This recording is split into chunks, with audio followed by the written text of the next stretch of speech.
Mais j'ai jamais eu de rêve, tu vois, d'être entrepreneur ou d'être riche. Qui peut racheter une boîte comme Shodo?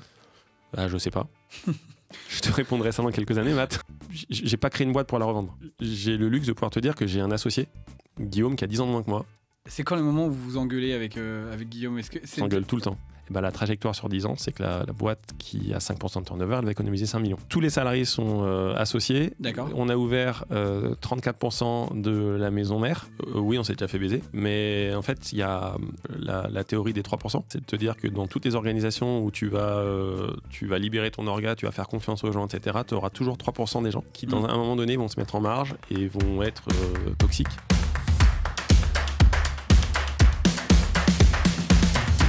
Je suis Mathieu Lolland, cofondateur d'un club d'entrepreneurs et créateur de ce podcast. Et aujourd'hui, j'ai la chance de vous partager ma conversation avec Jonathan Salmona, cofondateur et co-CEO de Shodo, une ESN qui casse tous les codes managériaux avec des salaires transparents et une redistribution des profits auprès de ses plus de 140 salariés. C'est un patron qui m'inspire énormément par sa volonté irrépressible de changer le monde du travail et de sa générosité auprès de ses amis et en tant que mentor. Dans cet épisode, on va parler de son père qui l'a fait changer de vie, du modèle si particulier de Shodo, dans ses réussites comme dans ses limites, et du rapport de Jonathan au succès et à l'argent. Merci pour vos retours qui me font hyper plaisir. On est déjà à plus de 30 000 écoutes en seulement quelques épisodes. C'est incroyable pour moi. Et surtout, abonnez-vous si vous avez aimé ce format. Mettez 5 sur 5 sur la plateforme de votre choix parce que ça nous aide énormément. Merci beaucoup. Mais avant ça, j'aimerais remercier mon partenaire Magma.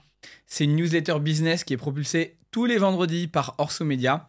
J'adore Magma parce que elle me permet d'avoir des nouvelles idées de business ou de détecter des tendances de marché. Par exemple, ils proposent des idées de startups qui ont cartonné à l'étranger que vous pouvez lancer en France ou vont te donner des analyses concrètes, précises, détaillées d'un nouveau marché en explosion en ce moment. Et puis plein d'autres rubriques qui parlent de tech et d'innovation. Voilà, Magma, c'est aussi une communauté avec des WhatsApp très actifs que vous pouvez retrouver pour vous entraider, pour recruter, pour tester des nouveaux produits, pour lancer votre startup. Voilà, donc il y a une vraie entraide et beaucoup de communication sur le groupe. Je trouve ça vraiment chouette. Et puis surtout, c'est plus de 1500 abonnés payants aujourd'hui, avec plus de 230 éditions qui sont sorties, des centaines de sujets traités, plus de 700 je crois. Et puis surtout, des lecteurs qui sont des entrepreneurs ou des investisseurs reconnus, comme Xavier Niel, comme Jean de la Roche-Brochard ou comme Mathieu Stéphanie. Donc voilà, si vous voulez les rejoindre, Magma, vous pouvez utiliser mon code qui s'appelle Bootstrap50, donc B-O-O-T-S-T-R-A-P 50, Bootstrap50, pour vous abonner à la newsletter Magma. N'hésitez pas et à bientôt. Ah bah d'accord, ok, ça tourne depuis tout à l'heure. Okay. On a déjà fait un quart d'heure, c'est bon. Clair, c'est clair. Bon, bah mon John, en tout cas, merci beaucoup d'être là. Merci Matt. C'est un plaisir de te recevoir. Je me disais en venant, parce que toi, tu es un membre du club depuis déjà plus de 2 ans. Ouais. Et la dernière fois que... Enfin, tu vois, je pense qu'un des moments qui m'a le plus marqué dans notre rencontre, c'est le moment où tu es passé sur Inspire sur scène, chez Laurent Brouat, qu'on embrasse. Ouais, je m'en souviens. Ouais. Tu t'en souviens? Ouais. Où tu avais... J'embrasse aussi. On embrasse, il est vraiment très sympa, avec son crâne chauve et ses super posts LinkedIn. Et du coup... t'avais représenté un dialogue avec ton papa, ouais. qui est décédé maintenant, ouais. et qui t'a fait shifter un peu d'un modèle, si je résume, de réussite sociale à travers tu vois, un job que tu avais de manager dans des grosses ESN où tu gagnais beaucoup d'argent, voilà, à de l'entrepreneuriat social, à savoir essayer d'être engagé le plus possible pour un modèle de salariat différent. Et je me suis demandé, du coup, tu vois, c'est quoi? Elle te vient d'où? Est-ce que tu peux nous en dire plus sur elle te vient d'où, cette énergie pour changer le monde? Putain, l'entrée en matière, déjà, elle est assez ouf. Ouais. Alors déjà, pour revenir à cet événement-là, tu vois, mon père est mort en 2018. J'ai lancé Shodo en 2019. Et en fait, l'idée de tout ça, c'était, je me suis dit, en fait, à qui j'ai envie de pitcher ma boîte sans que ce soit chiant, parce qu'en fait, pitcher sa boîte, c'est quand même chiant. Et en fait, je me suis dit, en fait, je vais la pitcher à mon daron, que j'ai pas vu depuis longtemps, et en fait, qui ne connaît pas cette version de moi. Alors que fondamentalement, c'est probablement une des personnes qui aurait le plus de... Putain, c'est incroyable, les trémolos direct. Ouais. Qui aurait le plus d'intérêt à le voir, parce que probablement que beaucoup de cette énergie, de cette valeur, c'est un héritage, tu vois. au-delà de ça, d'où vient cette énergie? En fait, j'ai des convictions, j'ai des valeurs, c'est un moteur. Et puis fondamentalement, tu vois, je pense que j'ai eu un moteur professionnel pendant très longtemps qui a été de gagner du fric, qui a été d'avoir du pouvoir. Tu vois, je pense que dans ton lancement, tu as parlé, c'est quoi la réussite? Et ben, pendant très longtemps, je me suis posé cette question. Et pour moi, pendant très longtemps, la réussite, ça a été une réussite matérielle, ça a été une réussite de pouvoir. Sauf qu'à un moment donné, je suis arrivé. Donc, il faut savoir, j'ai un côté très gogol, très compétiteur. Toi et moi, on va aller dans un bar, il y a des cacahuètes, il y a un cendrier. Si on joue à celui qui va mettre le plus de cacahuètes dans le cendrier, tu peux rester 2 heures. Je peux rester 2 jours. Ok. Ah oui, 2 jours. Et en fait, le paradoxe dans lequel je me suis retrouvé enfermé, c'est que quand tu cherches à cartonner et à être le meilleur, bah, malheureusement, il y a toujours une meuf ou un mec qui est meilleur que toi. Et en fait, la course, elle ne s'arrête pas. Et en fait, quand je me suis rendu compte que la course ne s'arrêterait pas, ça m'a fait une première révélation, genre un premier choc, quoi, tu vois. Et je me suis rendu compte que j'avais d'autres moteurs qui étaient aussi des moteurs personnels. Je me suis rendu compte que je bossais pas de manière alignée avec qui je suis dans la vie. Et en fait, t'as beau dire à tes potes, à ta famille, quelles sont tes valeurs. Donc, tu vois, je veux dire, quel est ton positionnement? J'en fais pas de secret. Je suis un mec de gauche, c'est-à-dire que je suis isolé partout, partout où je passe. Dans l'entrepreneuriat en France, ouais. Ah, dans l'entrepreneuriat en France, mais même dans la famille. Enfin, tu vois, je veux dire. Dans la famille, elle est plutôt de droite ou elle est plutôt. Qu'est-ce qui fait que t'as commencé comme ça? Je pense qu'il y a des gens de gauche, mais à un moment donné, quand je les cherche, ils sont pas beaucoup dans la table, quoi. À Noël, quoi. Mais c'est hyper ok, j'ai pas de problème. Et donc tout ça pour te dire que pour moi, ça a été l'occasion de me réaligner. Et en fait, la réussite, pour moi, la réussite, à un moment donné, c'est de pouvoir être en harmonie avec soi, de pouvoir en vivre, parce que ça, c'est un putain de privilège. Et puis, cerise sur le gâteau, moi, c'est quand même ce qui m'arrive, c'est de me fendre la gueule. Je me marre quand même vraiment beaucoup au taf. Et j'ai des galères comme tous les entrepreneurs et entrepreneuses, parce qu'en fait, on en a tout le temps. Mais je pense que plutôt que d'en parler, de le mettre en avant, parce que c'est dur, etc., mais en fait, c'est quand même une vie de privilège. Donc voilà, ça vient de tout ça. Je ne sais pas si j'ai répondu à ta question, si je suis parti en vrille. Mais... Non, pas du tout, c'est très bien. C'est simplement, tu vois, ça m'a... Pour revenir au début de l'histoire, tu disais que ton papa était parti en 2018 et tu as lancé en 2019. Qu'est-ce qui s'est passé pour que... Il y a un lien, ça vient d'où en fait? Le lien, il était sous-jacent parce que je pense que ça faisait des années que je commençais à, tu vois, entrer en dissonance. Mais en fait, c'est très long comme processus et je pense même que c'est une chance parce que tu vois, au début, j'étais dans une situation pro dans le salariat. J'étais un poste de direction, j'étais CEO d'une boîte de conseil, j'étais cofondateur salarié d'une autre, je gagnais très très bien ma vie, elle était hyper confortable et en fait j'ai commencé à te dire que je pense que quelque part je commençais à être un peu prisonnier de ma REM, etc. Et en fait j'ai commencé à me poser des questions parce que je donne l'exemple, j'habite Paname, je vais au ski 2 semaines par an, comme un Parisien, qui a de la chance, je vais au ski 2 semaines par an. Puis un jour, je vais dans ma cave, j'ai 4 paires de skis. Je me dis, putain, mais mec, qu'est-ce que tu t'achètes des skis à 2000 boules. Gros, tu vas skier 2 semaines par an.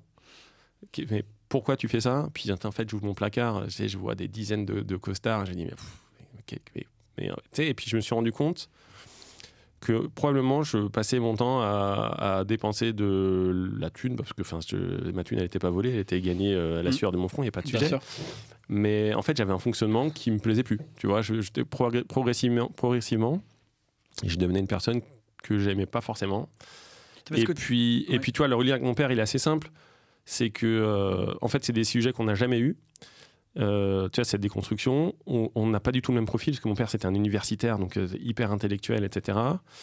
Et moi je suis un bonobo qui a fait une école de commerce, tu vois, pour le caricaturer. Il enseignait quoi? La physique nucléaire. Ok. Donc en fait, appliqué, tu vois, mouvement des astres, des transformations de Fourier, des trucs... Ok, il était dans les étoiles, quoi. Ouais, vraiment, hyper théorique. C'est incroyable, mais c'est pas du tout la même vie. Tu vois, moi, je suis un entrepreneur. C'est pas le même monde, et pourtant, j'ai retiré plein de trucs de lui, et c'est pour ça que j'avais envie de profiter de ce moment pour lui parler. Puis je trouvais que l'écriture, c'était aussi un effort d'écriture que je trouvais intéressant. Je sais pas, t'as 2 semaines, tu vois, j'ai croisé Laurent, je me souviens, c'était une soirée au club. Il me dit, ouais, ça va, ouais, tu montais sur scène. Je dis, ouais, vas-y, trop bien. C'est quand? Ah bah c'est en septembre. Ah bah d'accord, c'est demain. Et en fait, je trouvais ça hyper bien de pouvoir avoir un objectif hyper serré. Mais avoir quand même l'ambition tu vois, d'avoir une écriture un peu différente. Et ce jour-là, je me suis senti à poil et sans filet, par exemple. Tu vois. Ouais, le rendu était hyper touchant. D'ailleurs, ça ne m'étonne pas que tu étais ému en y repensant. C'était vraiment hyper sincère. Et ouais. De toute façon, on a tous un moteur. Les entrepreneurs ont tous un moteur souvent familial, je trouve, fort. Tu vois, d'envie de rendre fier quelqu'un, envie de retrouver des valeurs peut-être avec lesquelles on a grandi, etc. Et pour reboucler sur ce sujet, tu vois, c'était quoi toi tes rêves d'enfant quand tu étais petit? Tu te disais justement, je veux le gros costard et je veux réussir à avoir la plus belle bagnole possible, ou est-ce que c'était quoi, tu te souviens ou... Non, écoute, mais j'ai jamais eu de rêve, tu vois, d'être entrepreneur ou d'être riche. Tu vois, sincèrement, ça n'a jamais été des moteurs. Après, il se trouve que, tu vois, j'avais des facilités à l'école, je bossais pas beaucoup et j'avais des bonnes notes. Et en fait, j'ai toujours eu des parcours un peu faciles, mais je mets des guillemets, où j'ai jamais eu à faire trop de choix. Et je me suis retrouvé, bon, tu vois, j'ai fait une école de commerce. T'as grandi à Paris ou... Non, je suis lyonnais, moi, de base. T'es lyonnais, ouais. Je suis lyonnais. Et en fait, les choses se sont faites assez simplement. Puis j'ai eu la chance de gagner de l'argent assez vite. Et en fait, ça t'aide pas à réfléchir. Parce que finalement, en fait, c'est pas des choses qui t'aident à t'interroger. Et j'ai même envie de te dire que plus t'as de l'argent et plus c'est dur de t'interroger. Donc j'avais pas de rêve particulier pour répondre à ta question. Mais si tu me la répètes, je peux peut-être encore plus préciser ma pensée.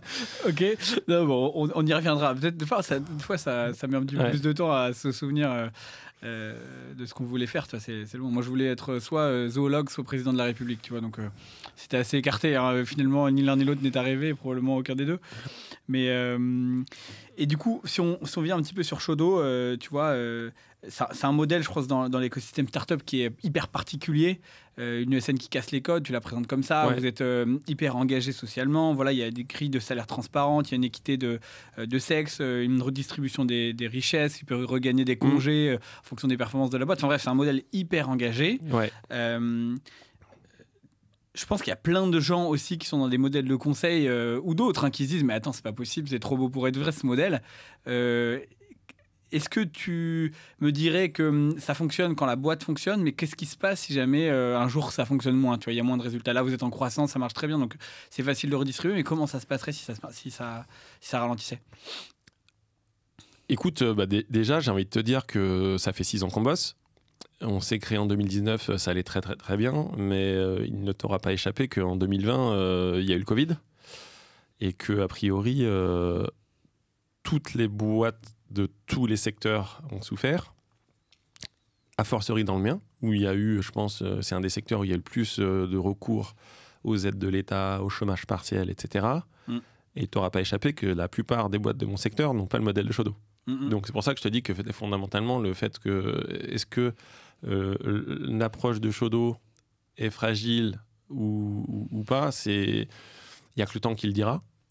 Moi, je te dis juste que le Covid, on l'a traversé avec le moins d'aide de l'État possible, sans mettre qui que ce soit au chômage partiel, sans virer qui que ce soit, etc.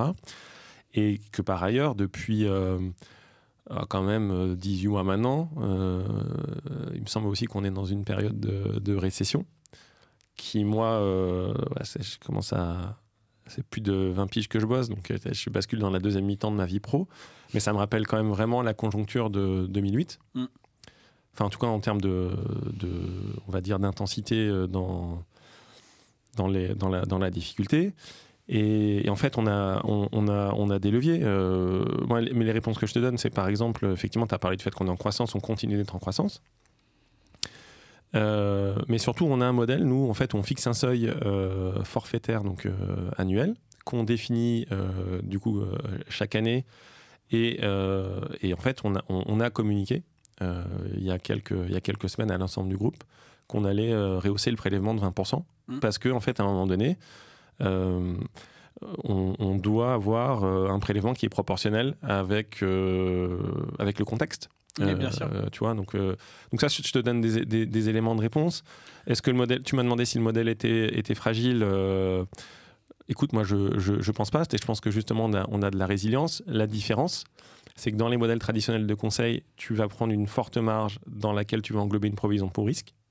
Tu vas dire, je prends beaucoup de marge, mais le jour où il y a des difficultés, il y a de l'intercontrat, etc., vous en faites pas, on est là, etc.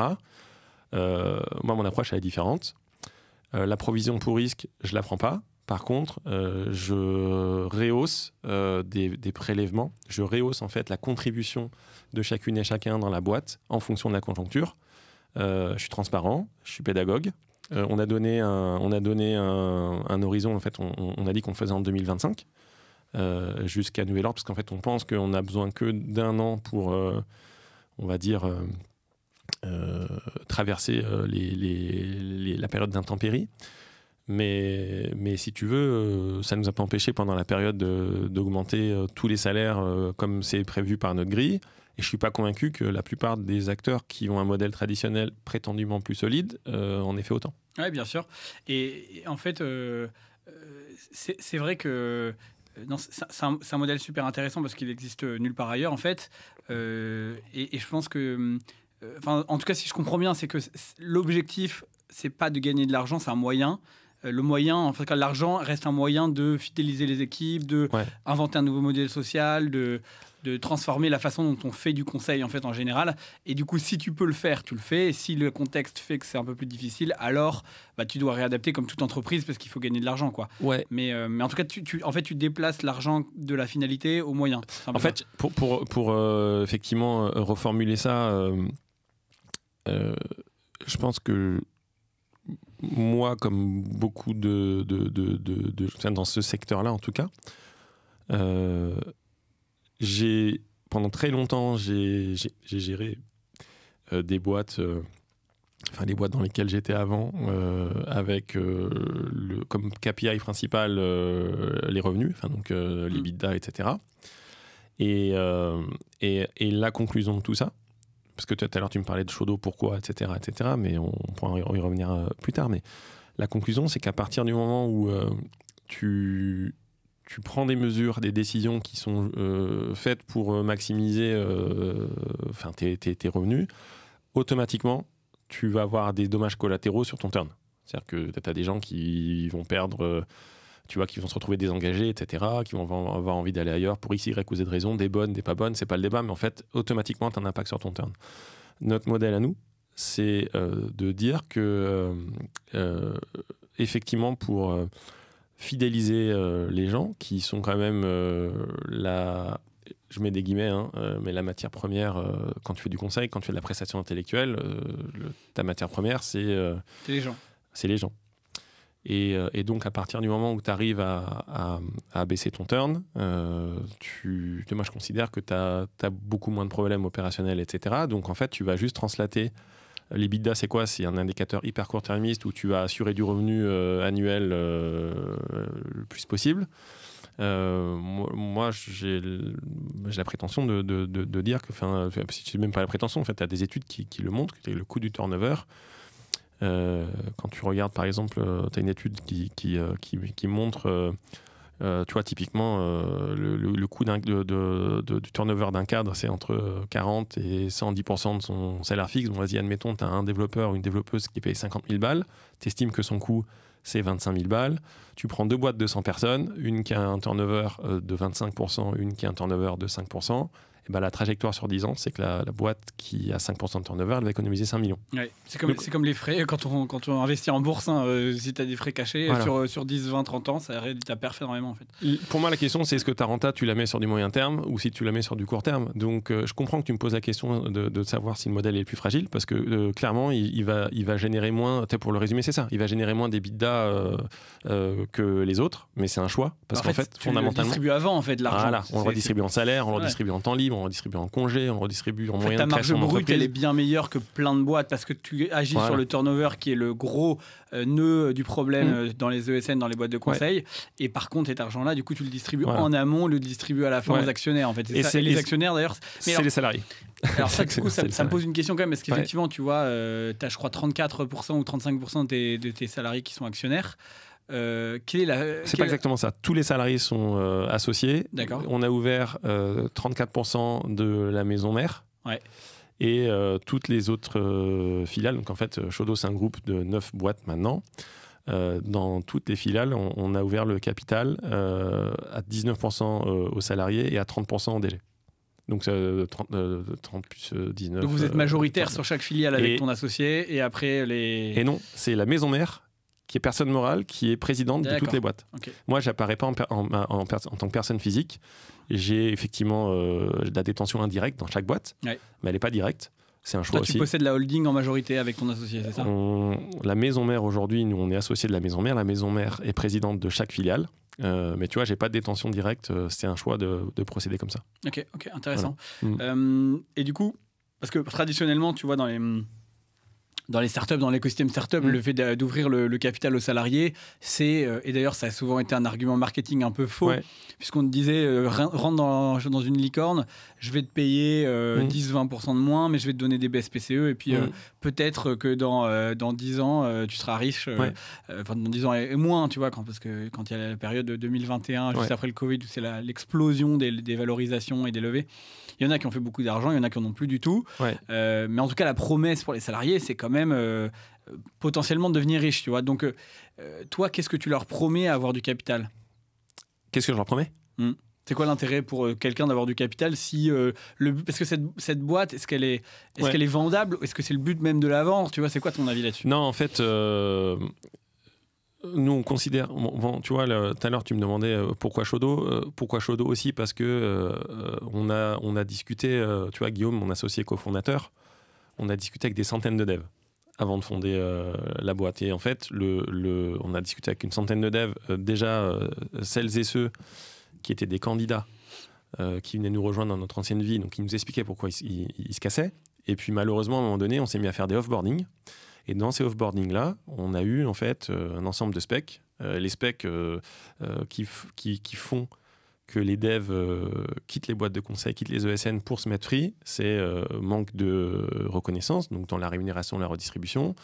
C'est, tu vois, l'équilibre, le fameux équilibre ou l'harmonie vie pro, vie perso. C'est les boîtes où tu travailles en fait potentiellement 70 heures par semaine.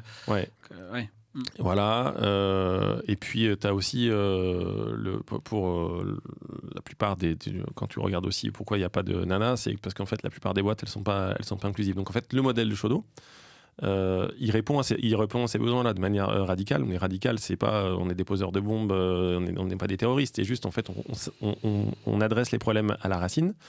Et il nous semblait naturel dans la reconnaissance et dans l'équité dans la redistribution, de donner du capital, enfin de donner, que les salariés, quand tu veux recréer de l'engagement, puissent en fait détenir du capital. En fait, ça t'aide aussi à te responsabiliser, à te sentiment, tu vas travailler plus sur le sentiment d'ownership de chaque salarié, la gouvernance, qui est très partagée dans ton modèle, mais pas spécialement, puisqu'en fait, finalement, l'objectif de Shodo, c'est de créer une sorte enfin moi tu vois de mon prix, c'est de créer un peu un petit écosystème à part dans ce grand univers capitaliste, et d'arriver à distribuer tout l'argent que tu peux à un petit groupe de personnes. C'est une forme d'utopie moderne dans l'écosystème startup. Ouais, mais je l'accepte complètement, l'utopie, mais en fait il en faut pour faire bouger les lignes à un moment donné. Tu sais, je pense qu'il faut avoir des idées qui sont out of the box.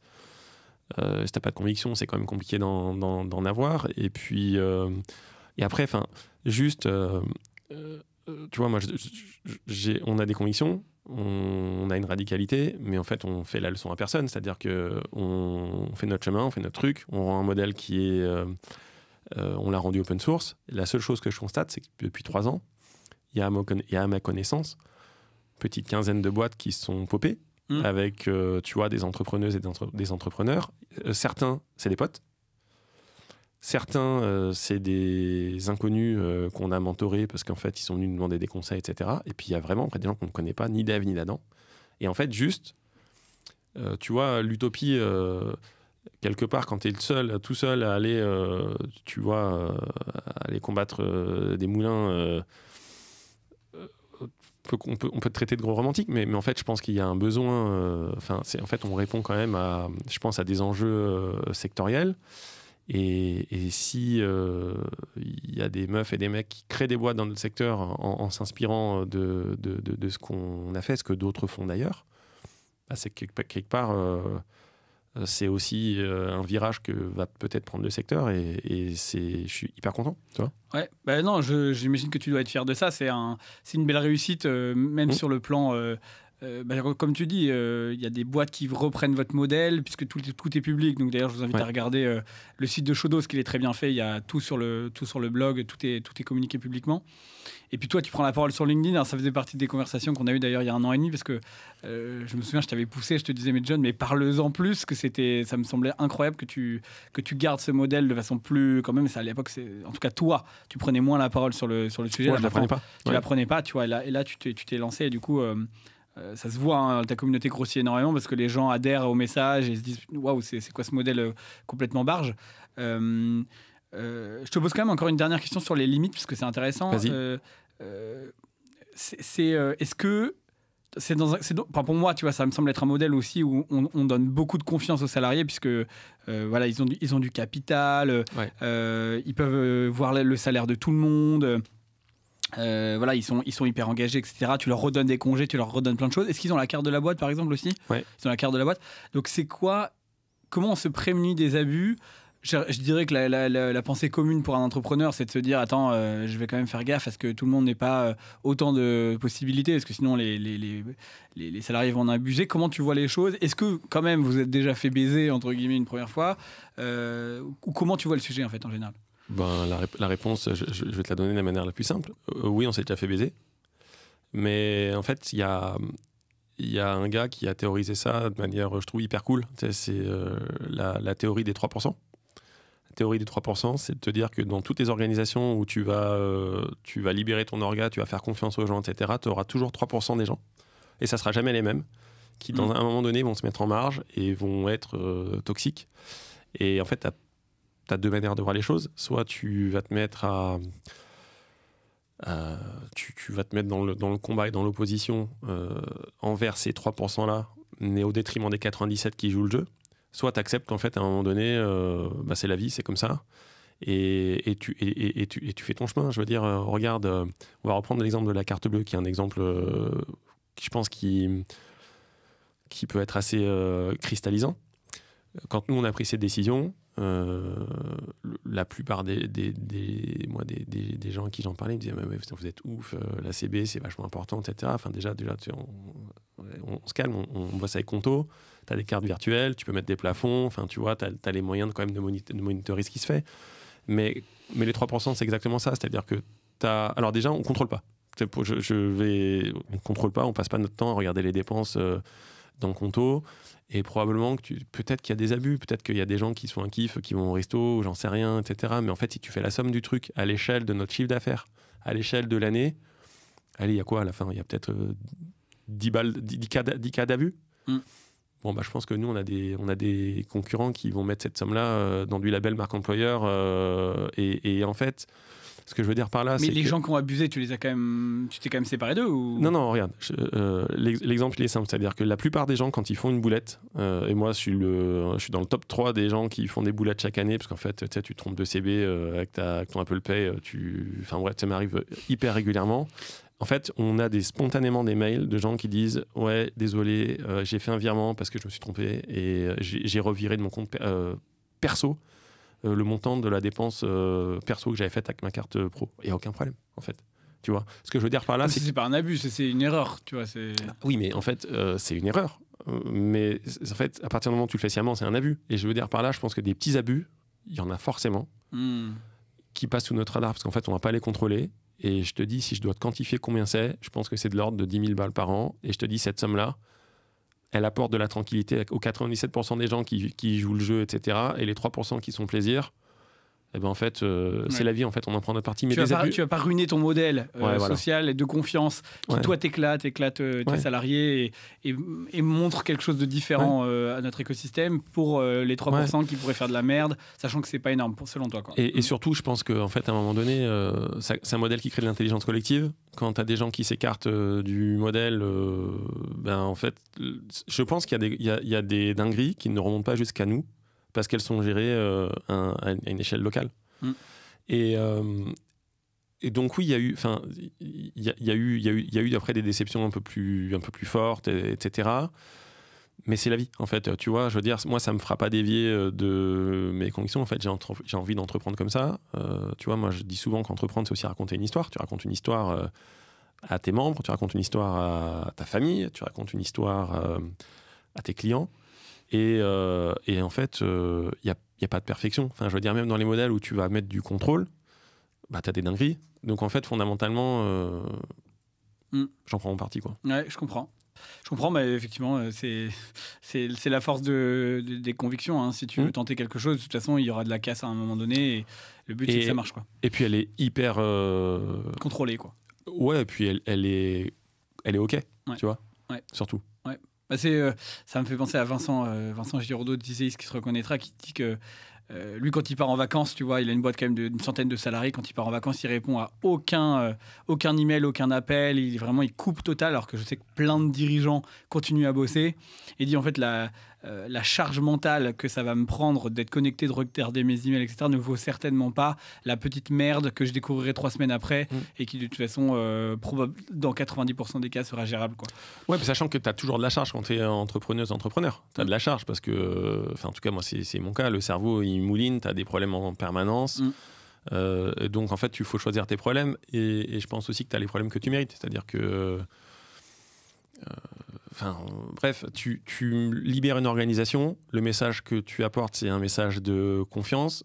Moi, j'ai la faiblesse de croire qu'à partir du moment où tu fais ce move-là, ta communauté derrière, elle réagit proportionnellement et en conséquence. Je pense que plus tu mets de contrôle, plus tu vas avoir des dingueries. En tout cas, voilà.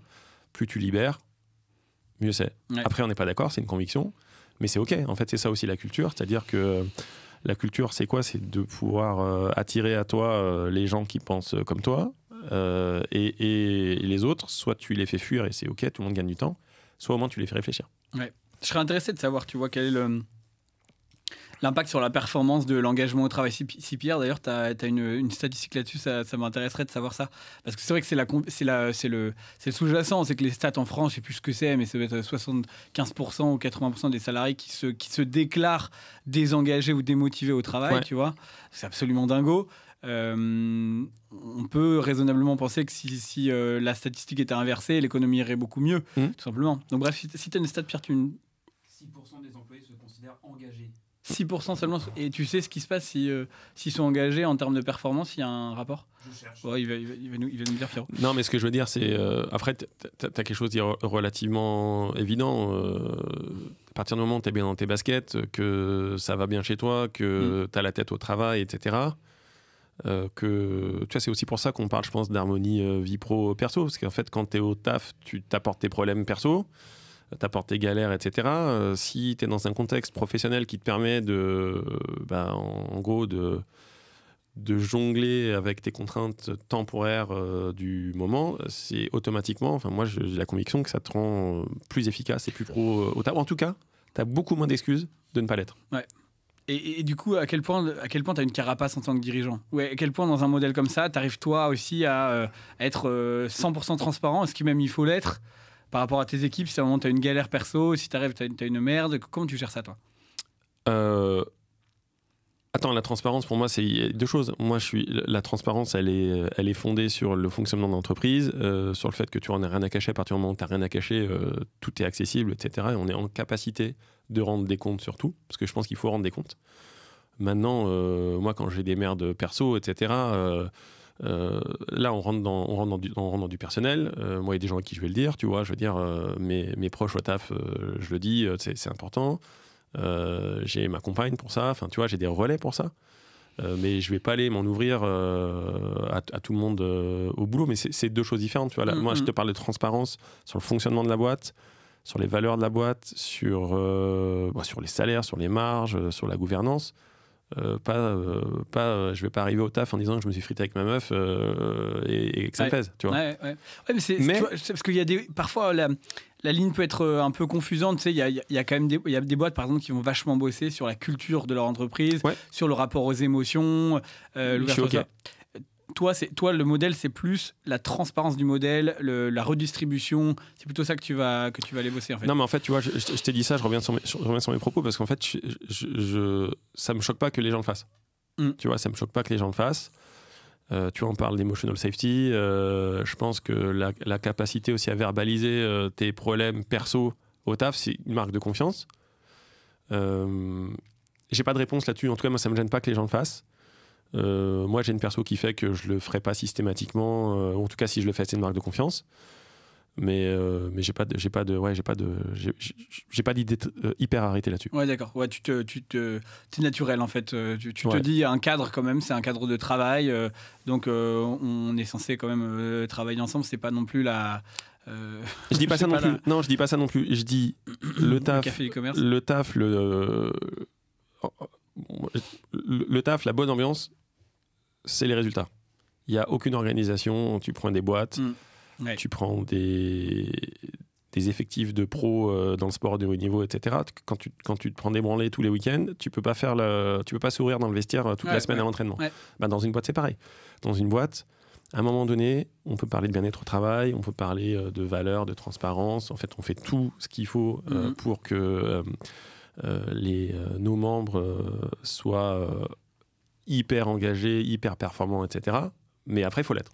Tu vois, parce que ça reste du boulot, c'est mercantile. Moi, je te parle de redistribution, etc. J'ai aucun problème à en parler, mais j'ai pas de pudeur de gazelle sur le fait que pour redistribuer, en fait, il faut quand même générer du profit. Ouais, bien sûr. Sinon, c'est relou. Ouais, mais tu fais bien de leur préciser, parce que je pense qu'il y a plein de gens qui se disent ok, c'est quoi ce modèle de bisounours, tu vois, alors qu'en fait, pas du tout. C'est un modèle d'exigence. De performance collective qui va faire qu'après on a décidé que tout le monde allait s'en sortir bien et que en fait c'est ça, moi j'ai pas envie de redistribuer des cacahuètes, c'est à dire qu'en fait à un moment donné on doit cartonner dans ce qu'on fait et en fait on doit avoir l'exigence d'être compétent, on doit pouvoir être fier de notre travail, etc. Et moi j'ai aucun problème à justifier du fait que on peut avoir un EBIT qui pourrait être beaucoup plus fort, mais je justifie, je te dis ok, vas-y, on compare deux boîtes, tu prends une boîte qui a 5 fois plus d'EBIT et maintenant on compare le turnover, et après je t'explique pourquoi nous on a fait des choix différents. Tout à l'heure tu me demandes est-ce que c'est vendable, quel est l'intérêt d'avoir du capital, je t'ai répondu que c'était parce que ça te permet d'avoir une forme de considération, etc. Maintenant, moi j'ai pas d'objectif demain, tu vois, j'ai pas créé une boîte pour la revendre. Maintenant, je suis pas du tout inconscient. Je sais que la question, elle peut se poser un jour et que c'est notre taf de faire en sorte que le jour où la question elle se pose, que ça soit un truc qui fasse le moins mal à la tête possible. Mais on peut très bien arriver dans une situation où demain, on dira, en fait, on a envie de vendre la boîte. Donc, en fait, pendant 3 ans, on va falloir parce que ça marche comme ça, hein, finalement. Tu veux vendre ta boîte, il faut que tu aies un EBIT qui soit plutôt cool. Donc en fait on sera en capacité d'aller dire à tous nos membres qui seront associés en fait pendant 3 ans on va redistribuer différemment, mais la revente elle se fera et vous toucherez 1 an et demi, 2 ans de salaire chacun, tu vois. Qui peut racheter une boîte comme Chlodo? Je sais pas. Je te répondrai ça dans quelques années, Matt. Ouais. Ok, j'espère qu'on trinquera au champagne, on fera un épisode à ce moment-là. Ok, en tout cas c'est super intéressant et du coup tu vois, je pense qu'il y a beaucoup de dirigeants, beaucoup de managers qui surtout aujourd'hui, par rapport à la carrière de nos parents qui faisaient 30 ans, parfois même 40 ans, toute leur vie dans la même boîte. On va beaucoup changer aujourd'hui, c'est la pratique commune. Comment tu vois ça, toi? Est-ce que Shodo, c'est ta première et ta dernière boîte? Bon, tu viens de me dire, je sais pas, on verra, peut-être un jour je vendrai. Pour l'instant, c'est pas du tout à l'ordre du jour, mais est-ce que tu pourrais te dire, Shodo, c'est ma seule boîte? C'est quoi la vie d'un dirigeant, selon toi, en fait? Non, en fait, je peux pas te dire que ça sera ma seule boîte. Je n'ai pas créé Shodo avec une volonté d'exit, tu vois, parce que c'est pas mon business model et que je t'apprends rien. On fait de l'entrepreneuriat bootstrappé. Je veux dire, j'ai pas de contraintes à partir du moment. J'ai pas de contraintes qui me poussent à penser un exit dans 5 ans, etc., etc. Maintenant, je veux dire, tu vois, moi, je t'ai dit, j'aime le jeu, ça me fait marrer de faire d'entreprendre. Ça me fait marrer et en fait, c'est aussi une boîte, tu fais une construction avec des Lego, puis t'as envie que ça soit solide, t'as envie que ça soit beau, puis t'as envie de voir si ça monte haut. L'ambition, tu peux aussi la calquer sur plein de référentiels différents, mais non, j'exclus pas du tout de faire des choses en parallèle pour rigoler, mais en fait je le ferai pas pour m'enrichir, tu vois. Tu vois, parce que je trouve qu'il y a plein de boîtes qui patinent au bout d'un moment parce que le CEO passe pas la main au bon moment, soit parce que juste il n'arrive pas à se réinventer, soit parce qu'il a plus d'énergie pour le truc, tu vois. Comment tu vois les choses, toi? Est-ce que tu te vois encore CEO si la boîte fait... Vous êtes combien aujourd'hui chez Shodo, à peu près? Dans le groupe, on est 150. 150, ouais. Et il y a 9 boîtes, et dans chacune des boîtes, il y a un binôme de DG mandataires sociaux. Ouais. Et grosso modo, c'est ça. Après la ventilation, je sais pas si tu rentres dans les chiffres ou c'est chiant les chiffres. C'est chiant. Ouais, c'est rapide, dans la maison mère, on est un peu moins de 60. Ouais. Il y a Nantes, ils sont une grosse trentaine. Okay. C'est la deuxième boîte qu'on a créée. Ouais. Ensuite, on avait créé un vertical sur Paris où ils sont 25. Ils sont une grosse dizaine sur Lyon, ils sont une petite dizaine sur Rennes, ils sont 5 à Lille, puis ils sont 2 à La Réunion. Enfin, je sais pas, t'additionnes les chiffres. J'ai dû oublier 2-3 personnes, mais on y est tous les jours. Tu vois. À 500 ou à 1000, tu te vois encore CEO de la boîte ou tu penses que tu auras passé la main? Tu sais, on a fait popper, on a 9 structures qui vont avoir une autonomie avec un modèle qui est hyper attractif, où si tout va bien, ces boîtes-là, elles auront une taille de 50 à un moment donné. Donc la taille de 500 virtuellement... sauf grand cataclysme, dans 500, on y est tous les jours, tu vois. Tu me poses une question, est-ce que je me vois toujours CEO? Déjà, j'ai le luxe de pouvoir te dire que j'ai un associé, Guillaume, qui a 10 ans de moins que moi, et qui, tu vois, dans l'hypothèse où moi j'ai envie de faire autre chose, tu vois, il a 10 ans de vie de plus pour continuer. Ouais. Donc, j'ai pas cette pression-là. Tu vois, j'entreprends pas seul. Et puis, on a onboardé aussi Laurie, donc, qui est la 3e CEO au groupe. Donc, quelque part, tu prépares pas ta succession, mais tu prépares la suite. Et en fait, une des clés, je pense, quand on est manager ou dirigeant, c'est de déléguer. Donc, moi, j'essaye de m'auto-virer des tâches sur lesquelles je suis dispensable. Et donc c'est les tâches soit où moi j'ai zéro valeur ajoutée, ou soit il y a des gens dans le groupe qui sont plus forts, plus experts, etc. Je garde celles où je suis indispensable, et puis quand je peux, je garde des petits bonbons qui me font kiffer, parce qu'en fait ça me plaît. Je mets pas de notion de ROI derrière, mais en vrai t'en mets toujours. Tu vois, tout à l'heure tu parlais de LinkedIn. Il y a 1 an et demi, je publiais pas. Bref, on pourra revenir pourquoi plus tard. Mais en fait, j'adore écrire. Et il se trouve que c'est un impact, tu vois, qui est incroyable en termes de marque employeur sur la boîte quand tu fais un building public qui nous apporte beaucoup, je pense, en candidature, et qui nous apporte aussi en lead client. Et toi Donc ça fait partie des tâches, tu vois, typiquement, je le fais. Tu kiffes, parce que je kiffe, et que probablement... Ouais. C'est toi qui écris tes posts ou tu te fais aider? C'est toi qui écris? Ouais, c'est moi qui écris. Non, mais t'écris bien. Ouais. Et, merci Matt. Non, mais c'est vrai. Et du coup, un petit moment flatterie du podcast. Petit moment que tu mettras dans le short, de promotion. Mais du coup, tu dirais que c'est quoi ça, c'est un truc que j'ai remarqué. Il y a beaucoup de CEO qui font des choses par devoir et pas par plaisir. Alors, pas qu'il faille absolument prendre du plaisir tout le temps parce que c'est irréaliste, mais il y a un concept qui est la zone de génie, c'est l'intersection parfaite entre ta zone de compétence et la zone où tu prends le plus de plaisir, et normalement, c'est là où tu vas être le meilleur. Et en fait, il y a quand même plein de patrons qui vont continuer à faire un peu CFO, qui vont continuer à faire je sais pas, beaucoup de ventes alors qu'ils n'aiment pas ça. Enfin, il y a plein de gens qui sont vraiment pas positionnés parce qu'ils se disent mais en fait, faut que je sue, faut que je fasse, faut que ce soit difficile, sinon mes équipes vont pas me respecter, sinon ça va pas marcher pour la boîte. C'est quoi toi, ta zone de génie et comment est-ce que tu l'as fait évoluer au cours du temps? Alors écoute, déjà c'est vrai que dans travail, ça vient d'un mot latin qui a un rapport à la douleur. Voilà. Ouais. Moi, c'est pas ma conviction. C'est-à-dire que tu vois, une fois que je t'ai dit que dans ma vie d'avant, je gagnais plein d'oseille et que en fait, je fais le choix d'aller entreprendre différemment, c'est que dans mon moteur, il y a le plaisir. Et je le vis pas comme une souffrance, donc j'ai aucun problème, tu vois, à déléguer et surtout à pas regarder des tâches sur lesquelles j'ai pas de valeur ajoutée ou qui me pompent l'air, pour pas dire autre chose. Tu vois, typiquement, moi, j'aime pas tout ce qui est, j'aime bien tout ce qui est macro. Dès qu'il faut descendre dans l'implémentation, je perds patience, etc. Et en fait, j'ai un sauce qui est monstrueux là-dessus. En tout cas, on se complète vachement bien. Donc, tu vois, je regarde des métriques de trésor, de cash, etc. Mais je suis hyper content d'avoir, tu vois, des partenaires, des experts, cabinets comptables, d'avoir des juristes, d'avoir, tu vois, on bosse avec Jessica qui gère tout l'admin chez nous, des trucs dans lesquels je suis vraiment pas bon et j'ai pas du tout envie d'investir 3 secondes de mon temps. Donc non, j'ai pas de souci. Tu vois, je vais pas aller m'enfermer dans des tâches qui me plaisent pas par essence. Par contre, parfois, il y a des sujets, tu vois, sur lesquels à un moment donné, desquels tu peux pas passer à côté. Tu vois, par exemple, moi j'ai mis un temps fou à aller regarder du chat GPT, de l'IA, etc. Parce que c'est pareil, ça me rebute.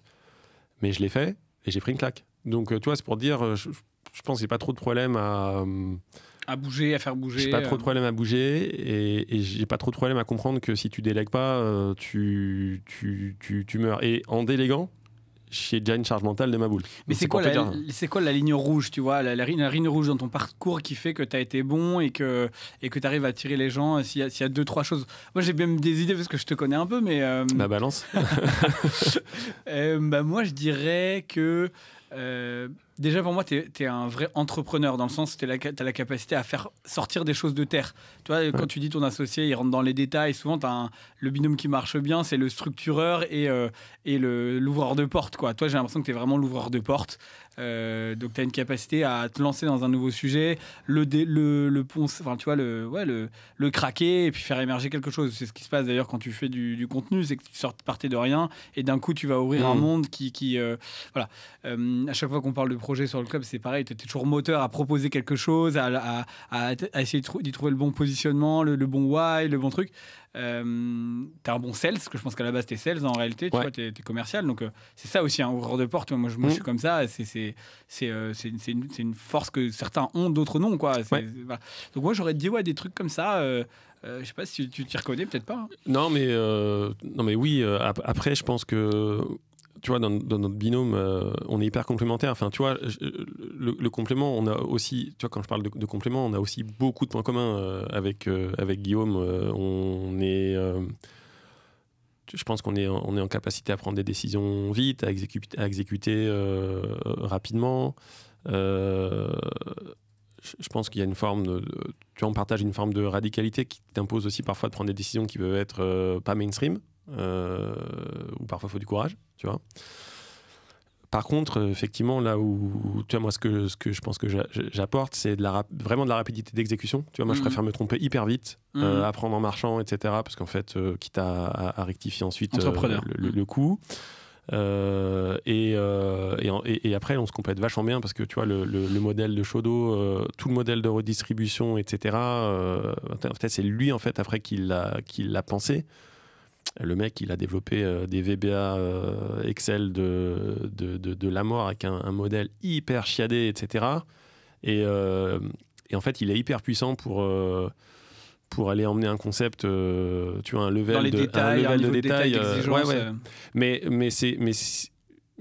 il a une forte polyvalence, tu vois. Je veux dire, je pense qu'il a plus de polyvalence que moi. Après, moi, j'ai un parcours, j'ai une formation qui fait que, tu vois, j'ai une formation de généraliste. Je pars du principe que je vais être bon partout, je vais être excellent nulle part, et j'essaye d'être mauvais nulle part. Tu vois. Mais je vais être excellent nulle part. C'est une forme de faiblesse. C'est-à-dire qu'en fait, ça veut dire que je suis obligé de déléguer à un moment donné. Avant de prendre des décisions, je vais consulter des experts. Bah, t'es Par excellent contre, pour déléguer. je sais prendre des décisions. Ouais, non, mais carrément. Ouais, carrément. C'est déjà pas mal, tu vois. En vrai, si t'es bon parce que déléguer, c'est pas, pour moi, c'est pas seulement le fait d'envoyer une balle à quelqu'un, c'est aussi de l'envoyer d'une façon avec un beau papier cadeau qui fait que les gens ont envie de l'attraper, de l'ouvrir et comme tu dis avec ton associé, du coup, d'en faire quelque chose qui va la sublimer et qui va faire mieux. Donc c'est une vraie compétence en réalité, déléguer. Ça s'appelle ça s'appelle du leadership en fait. Ouais, et puis embarquer. Enfin, je veux dire, Guillaume, je pense qu'on a la compétence aussi d'inspirer de la confiance. Tu vois, quand il y a des zones de turbulence. Je pense qu'on ramène du calme, on ramène de la réflexion, du calme et surtout de la prise de décision qui est hyper rapide. Et je pense que ça, c'est important. Ouais. Et c'est quand le moment où vous vous engueulez avec Guillaume? On s'engueule tout le temps. Tout le temps? Ouais. C'est vrai? Ouais. Ok. Mais en fait, c'est choquant pour les gens parce que les gens qui ne nous connaissent pas, ils ont l'impression qu'on se frite tout le temps. Alors qu'en fait, c'est une manière de. Enfin, Vous êtes un couple fusionnel. Non, mais je veux dire, on a un rapport à la contradiction qui est hyper ok. C'est-à-dire que il y a des personnes, je le comprends, qui sont pas à l'aise avec la contradiction, tu vois. Et moi, je considère que je ramène une idée, tu ramènes une idée, on n'est pas d'accord, on verbalise, et à la fin, on discute. Et le compromis avec lequel on ressort, il est forcément supérieur ou égal à la somme des idées individuelles qu'on avait, tu vois. Donc en fait, on le fait, et c'est vrai que parfois les gens nous regardent. Tu vois, moi, on a monté Shodo avec un de mes potes d'enfance, un de mes meilleurs amis, il s'appelle Flo, c'est le parrain de mon fils. Puis un jour, ça fait je sais pas, quelques mois qu'on avait lancé la boîte, il assiste à une discussion dans le bureau hyper intense. Et puis je sors pisser, tu vois. Puis il dit à Guillaume, ça va John, putain, mais j'ai l'impression que c'est chaud, vous allez pas fumer la boîte? Puis Guillaume il lui dit, bah non, en fait, on se parle tout le temps comme ça. Ouais. Tu vois, okay. Mais c'est ok, tu vois. C'est votre mode de fonctionnement, quoi. Ouais, on a un mode de fonctionnement hyper franc. Et dans le fond, tu vois, quand je t'ai dit qu'on s'engueule, ça veut dire qu'en fait, on va se challenger. Dans le fond, je pense qu'on est hyper aligné sur la vision, sur les valeurs, etc. Mais on n'a pas de concession sur les désaccords, tu vois. J'ai pas de problème. J'ai pas le problème en fait avec les gens qui sont pas d'accord avec moi, et j'ai aucun problème à avoir un avis contraire. Tu vois. Ouais, et c'est de cette contradiction que vous allez faire naître des nouvelles idées et puis d'aller faire avancer la boîte dans une direction. C'est aussi ça qui fait que, tu sais, faut quand même après l'assumer. Mais qui tranche, tu vois. Parce que à la fin, qui tranche entre vous. Parce que c'est ça, en plus, les gens ils se demandent, je pense, en plus, toi, t'as un modèle. Alors, déjà, 2 CEO, parfois, c'est partout, ils ont 2 CEO. C'est un modèle, il en parle tout le temps parce que c'est bizarre. Là, t'en as 3. Comment vous faites pour prendre une décision? Non, mais Guillaume, en fait, on est les 2 cofondateurs. À nous 2, on a 55% des voix, donc on a la décision ordinaire. Tant qu'on est d'accord, en vrai, la boîte, elle roule. D'accord. Donc, obligation. Si on n'est pas d'accord. Non, parce que si on n'est pas d'accord, nos salariés, ils ont 30%. Donc, dans les 2 cas, en vrai, si un jour on n'était pas d'accord sur une décision structurelle, les salariés tranchent. Et c'est OK. OK. Maintenant, dans les faits, on est toujours d'accord. On n'est jamais sorti d'aucune discussion sans être d'accord. Et c'est une putain de force. Tu vois. Ça prend Par contre, 10 minutes ou ça prend 2 heures, mais... Très souvent, ça prend 10 minutes. Ouais. Des fois, ça dure un quart d'heure parce qu'on aime le sport. Tu vois, pour le sport, on va couper les cheveux en 4, etc. Voilà.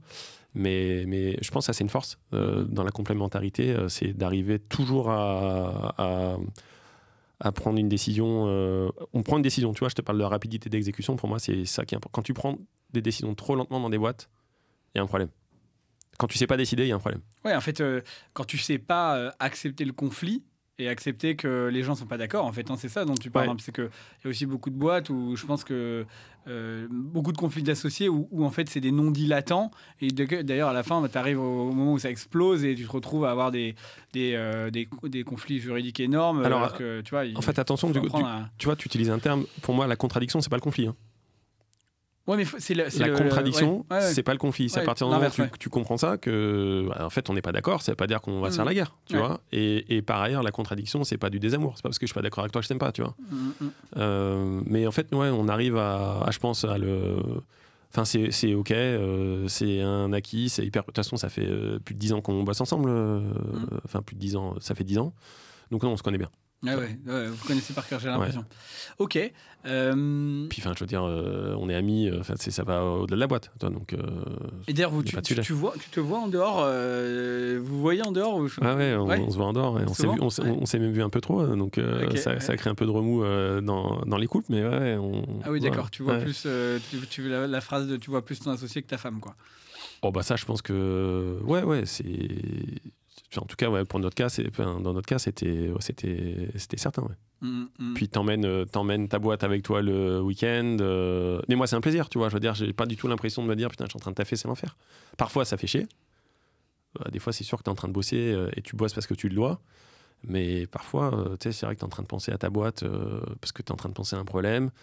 Je pense que notre rôle, c'est de régler des problèmes. Donc, et très souvent, tu vois. Quand on va dans les ateliers du club, etc., ce qui est hyper canon, c'est que les gens viennent avec des problèmes. Alors, c'est peut-être pas le but de l'écoute active et du codev, mais c'est vrai qu'on a toujours tendance à avoir des solutions, quoi. Ouais, toujours, tu cherches toujours de la performance. Mais d'ailleurs, là-dessus, tu vois, c'est vrai qu'on parle beaucoup de performance depuis le début et je te connais comme quelqu'un de très exigeant, tu vois, vis-à-vis de toi-même, vis-à-vis des autres.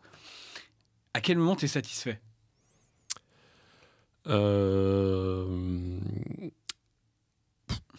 Ça dépend, il y a deux lectures. La première, c'est quand tu arrives à te dire en fait, tout va bien, etc. Mais tu vois, moi, tu l'as dit, je viens du sales. C'est un métier qui t'apprend à nexter. Tu vois, je veux dire, tu gagnes un projet, tu gagnes une affaire. Tu célèbres, etc. Il faut célébrer parce que, en vrai, dans la vie, tu passes plus ton temps à te prendre des claques qu'à gagner. Donc, tu arrives à célébrer ? Ouais, j'ai pas de problème, t'as vu ma gueule, donc il n'y a pas de souci, j'ai comme la gueule du mec qui a trop célébré. Le mec a des cernes qui vient de sortir du bar. Non, c'est pas le cas, mais ce que je veux dire, oui, j'arrive à célébrer, mais j'ai aussi appris à nexter et en fait à te projeter dans l'après, donc ouais. Ok. Ouais, ok, donc non, mais je me demandais, tu vois, parce que je trouve que c'est pas facile, tu vois. Moi, je me dis, des fois, je trouve il y a tellement de patrons de boîte, moi-même, je suis très exigeant vis-à-vis de moi-même, et je trouve que parfois, c'est difficile de ressentir de la gratitude, simplement. Tu vas te dire, ok, là c'est bien, au pire, ce sera pas parfait, au pire, c'est ok, mais c'est pas facile pour... Non, mais si tu veux,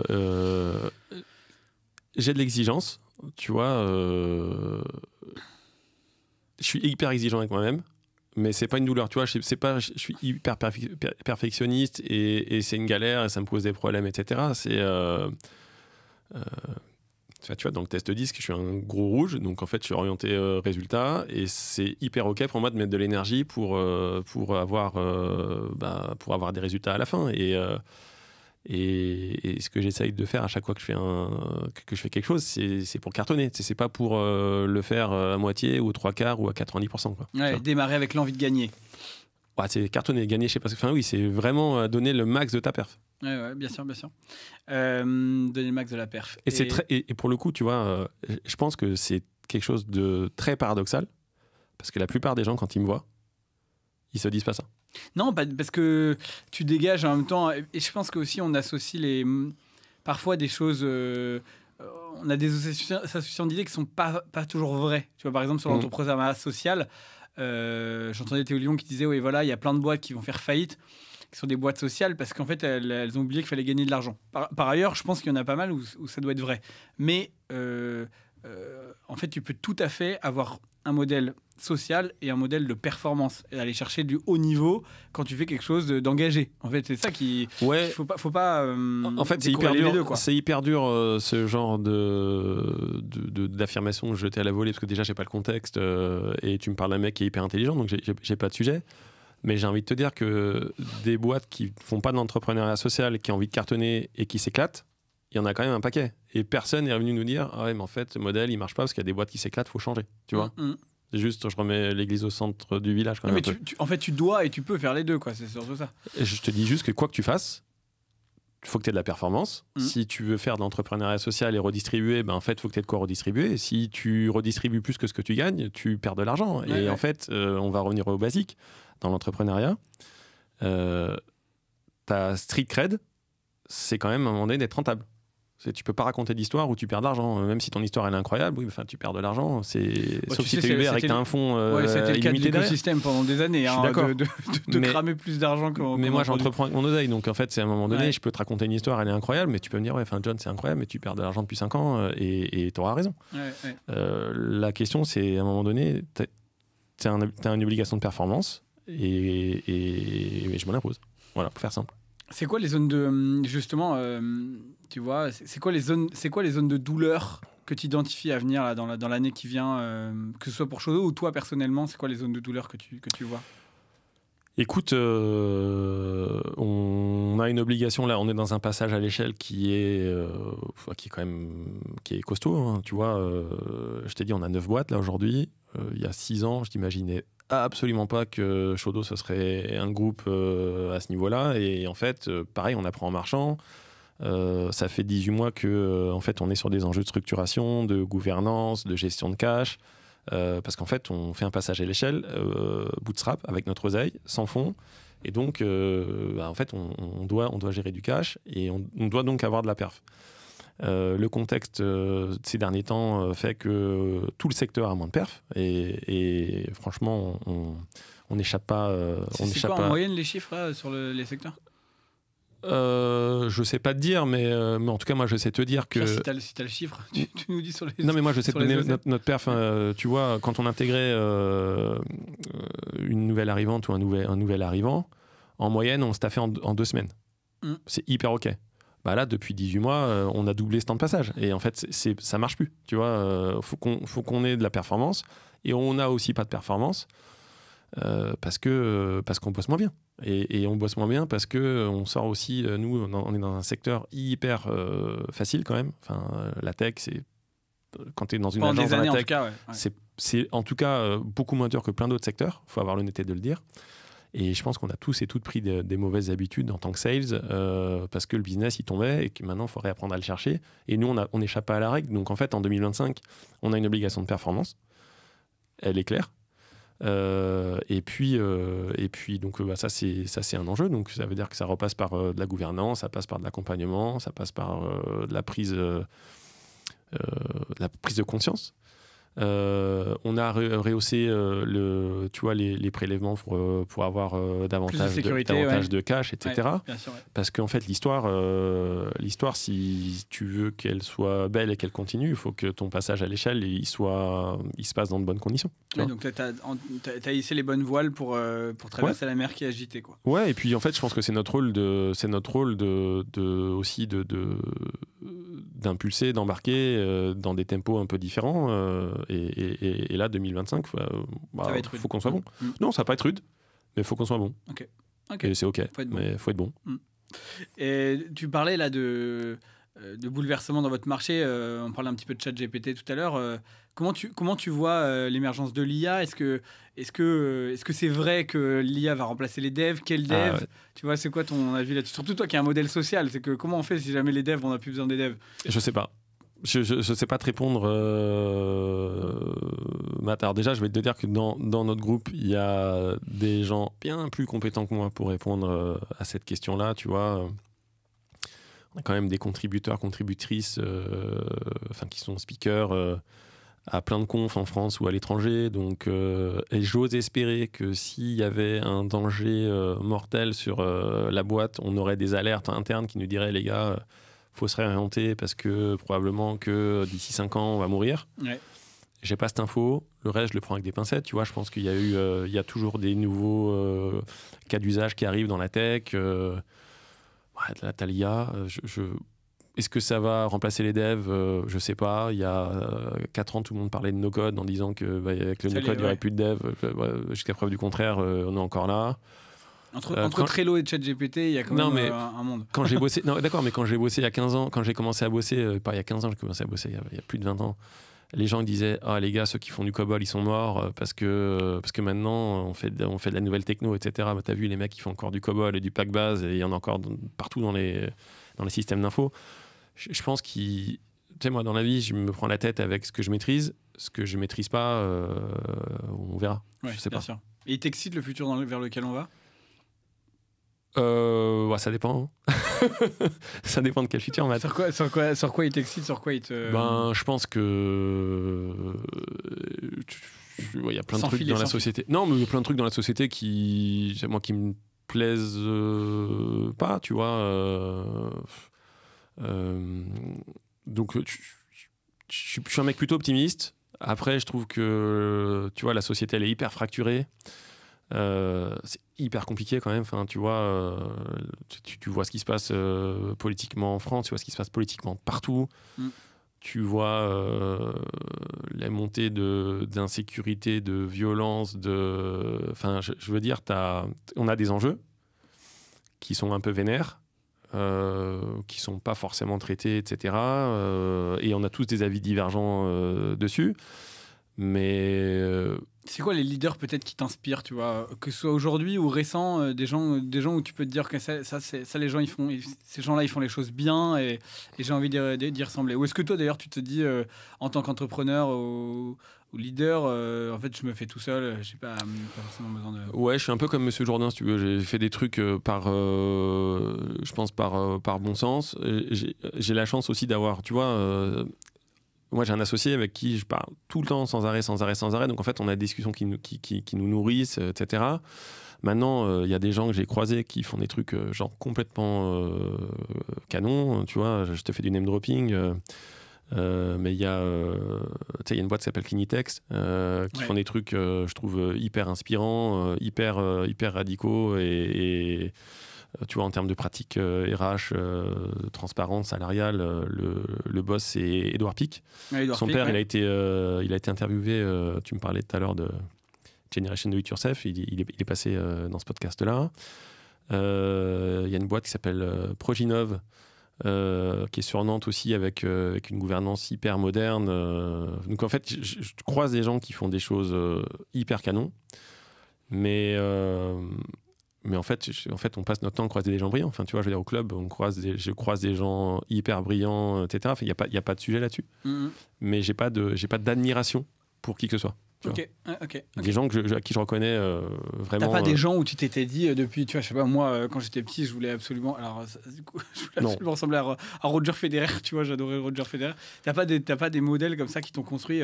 Guillaume Moubèche, à un point, il me disait Dragon Ball, parce qu'il avait arrivé à créer sa salle où il se passe 365 jours en 1 heure, et donc, du coup, il a le temps de se perfectionner et de revenir bien meilleur. Toi, t'as pas eu. Si, mais en fait, dans l'entrepreneuriat, j'ai pas de modèle ou j'ai pas des gens qui je me suis dit, en fait, j'ai envie d'être comment. Après, tu sais, tout à l'heure, tu me parles de Roger Federer. Moi, je vais plutôt te dire, je veux dire, le mec, il est hyper esthète, il est aérien, il a bouleversé son sport et le sport de manière générale. Mais j'ai beaucoup plus d'émotions quand je mate un Nadal ou même un Andy Murray, qui sont des gens qui ont une grinta de malade en termes d'exigence, de perf et de capacité, tu vois, à se faire mal.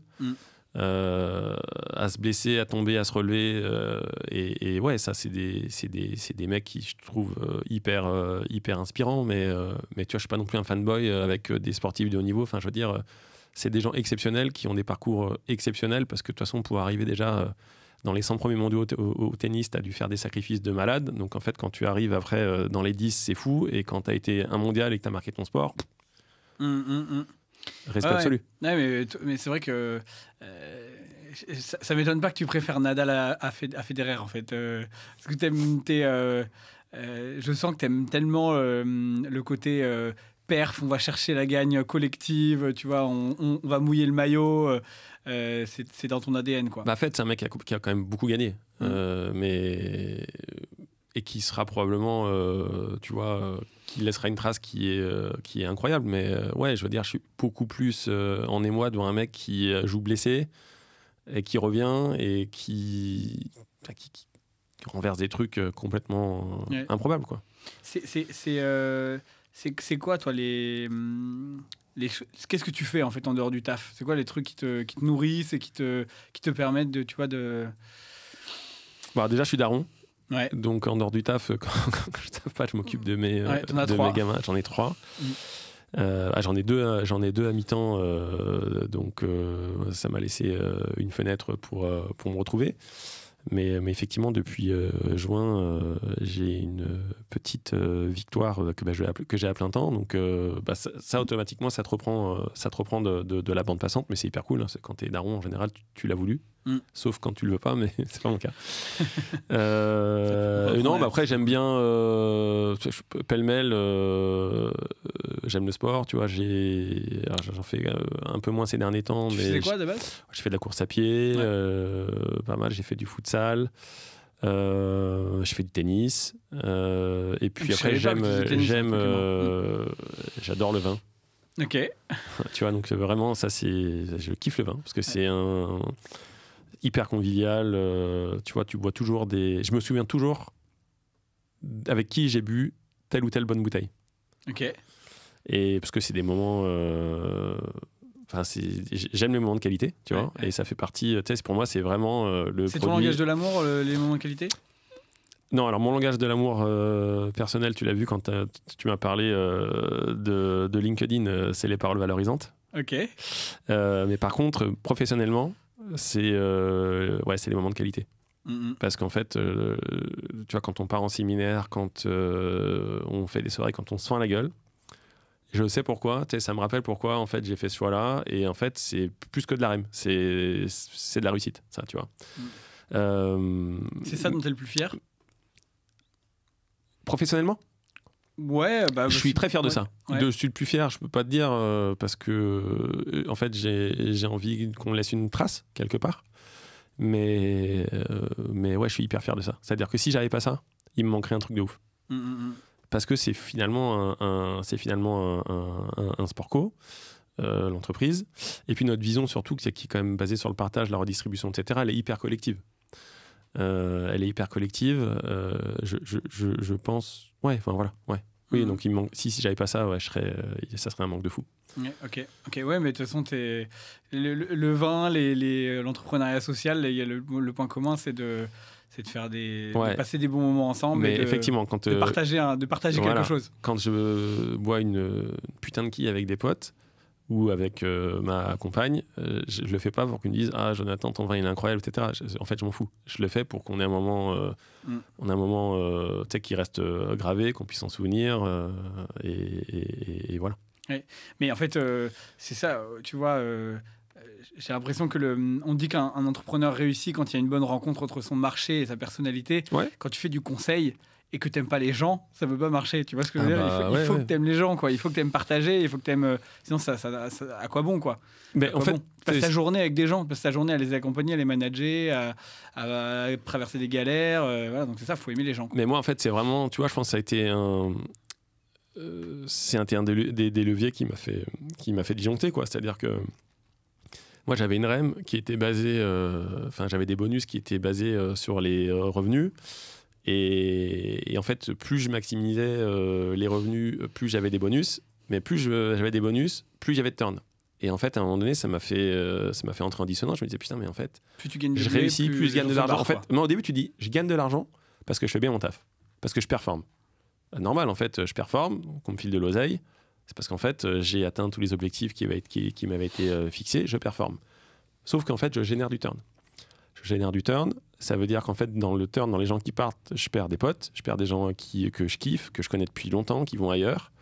Et à un moment donné, je me dis, mais moi, je réussis, je touche de la caillasse, mais au détriment des autres.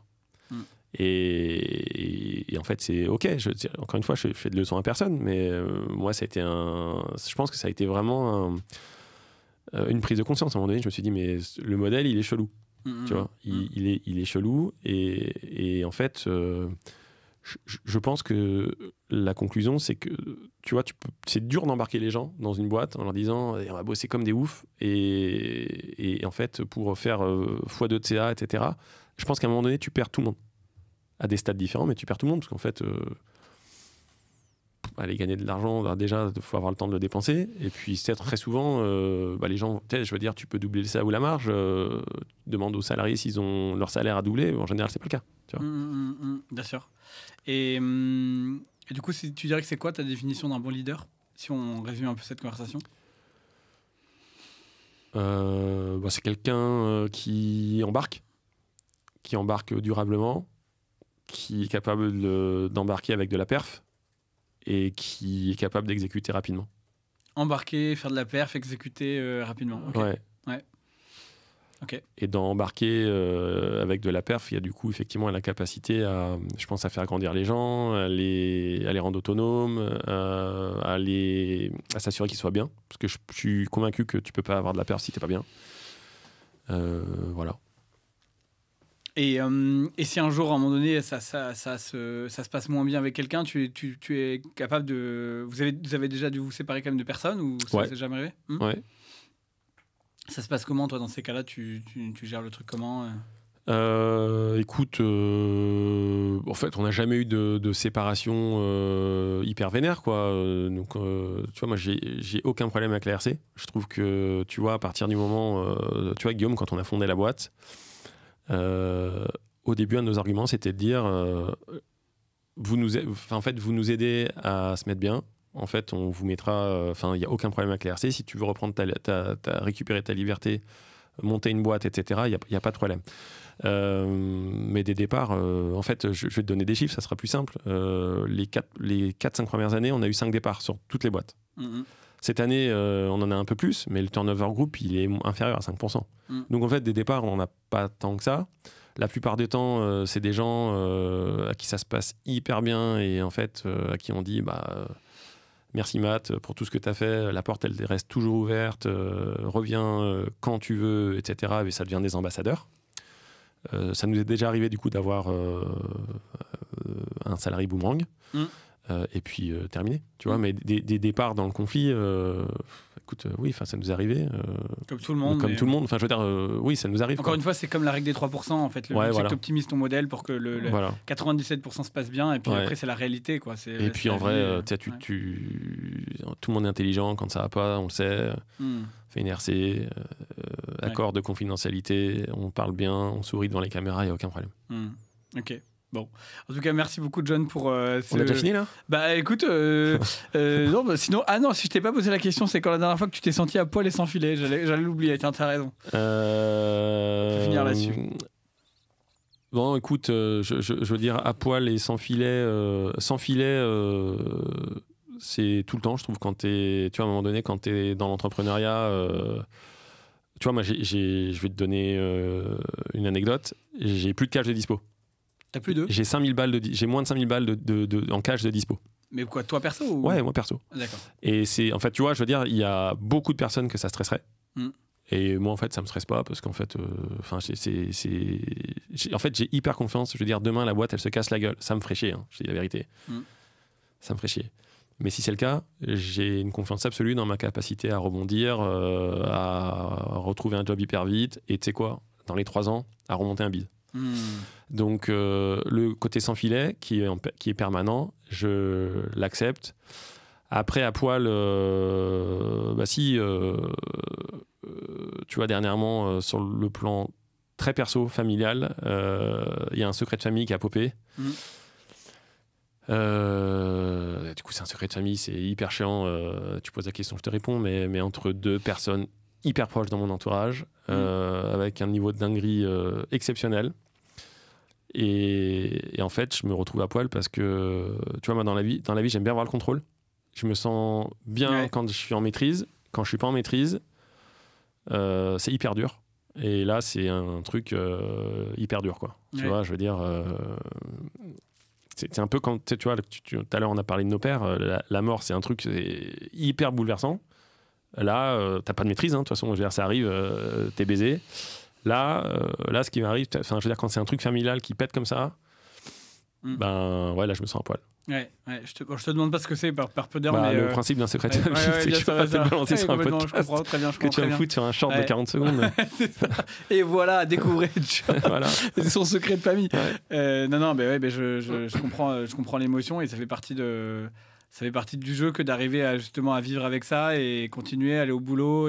Ouais. Puis en fait, tu vois, moi, j'ai aucun problème à verbaliser des émotions. C'est aussi pour ça que j'aime bien aller sur scène, parce que c'est un endroit où tu peux être toi-même et tu peux envoyer de l'énergie de partout, parce que c'est le jeu. Ouais. Mais ouais, ça, c'est dur. Ouais. Et je pense que dans l'entrepreneuriat, la clé, c'est d'être en maîtrise le plus possible et c'est ça qui est hyper agréable. C'est t'as plein de problèmes, tu te prends des calottes de malade et comment est-ce que tu arrives à y répondre, etc. pour continuer d'avancer. Et alors des fois, c'est fatigant, etc. T'as vu, j'ai quand même pris des poils blancs et tout, mais globalement, on reste en maîtrise. Ouais. Quand ça touche à vos proches, là, c'est relou. Ouais, je comprends.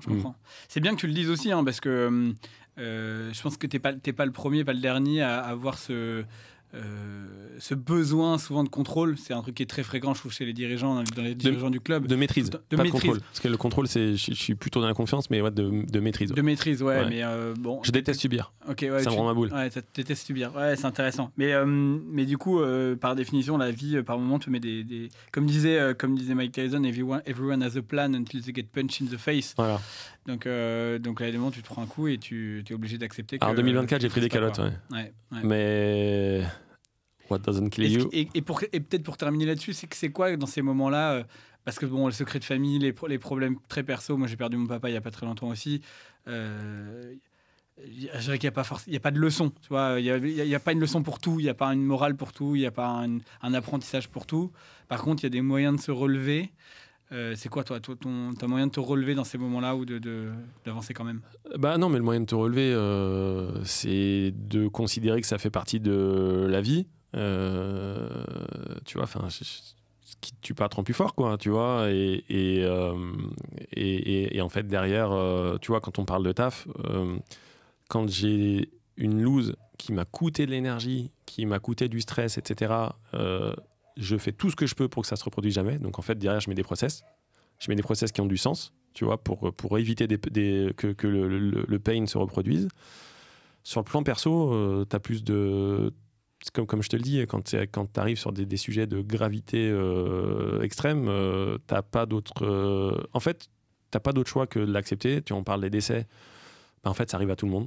C'est le cours de la vie. Et ça fait partie de ton chemin de le traverser un jour. On n'est jamais prêt quand ça arrive. Mais c'est comme ça. Tu vois. C'est comme ça. Mais moi, j'ai perdu mon daron, il avait 86 ans. Et c'était une belle vie. Il est parti hyper vite. C'est relou. Il sera mort à 150 ans. J'aurais eu la même douleur. Tu sais, je me dis ça, parce que c'est vrai. Ouais, je te confirme, on n'est jamais prêt à perdre un proche. Alors que tu sais que ça arrivera. Enfin, je veux dire, tes parents, tu sais que tu vas les perdre. Ouais, bien sûr. Mais... tu vois, je trouve ça juste dommage que on est dans une société où le rapport à la mort est hyper négatif, tu vois, triste. Quand tu vois au Mexique, il y a des sous-marteaux, ils sont tous en train de faire la teuf dans les cimetières, c'est incroyable. C'est dommage qu'on puisse pas un peu plus célébrer. Toi, t'es franco-malgache d'ailleurs. Est-ce que c'est différent sur le plan de la culturelle, le rapport à la mort ou pas? Écoute, non, les malgaches, ils ont un truc exceptionnel qu'on appelle, tu sais, ils font des retournements des morts, c'est-à-dire qu'en fait tu changes les linceuls tous les, je sais pas, 5-10 ans, je ne saurais pas trop te dire, mais en fait c'est l'occasion pour tout le monde de se retrouver et tu fais une énorme bouffe et tu bois des bières, du rhum, enfin c'est un truc génial avec tout le village, avec tout le monde, ça c'est canon.